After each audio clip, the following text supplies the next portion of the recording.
മുഴക്കുന്ന് എന്ന പുരാതന ഗ്രാമത്തിൽ സ്ഥിതി ചെയ്യുന്ന അതിമഹത്തായ ക്ഷേത്രമാണ് ശ്രീ മൃദംഗശൈലേശ്വരി ദേവി ക്ഷേത്രം. പരശുരാമൻ പ്രതിഷ്ഠിച്ച 108 ദുർഗാക്ഷേത്രങ്ങളിൽ ഒന്നായ ഇത് ചരിത്രപരമായും ഐതിഹ്യപരമായും നിരവധി പ്രത്യേകതകൾ ഉൾക്കൊള്ളുന്നു. ക്ഷേത്രത്തിന്റെ പേരുമായി ബന്ധപ്പെട്ട് തന്നെ വ്യത്യസ്തമായ ഐതിഹ്യങ്ങളുണ്ട്.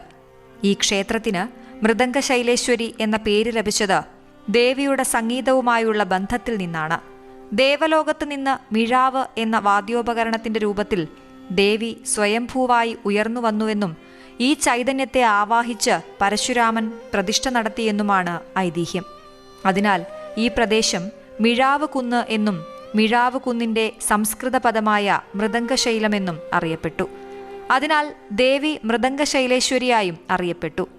മിഴാവ് ദേവവാദ്യമായും വാദ്യങ്ങളുടെ മാതാവായും കരുതപ്പെടുന്നു.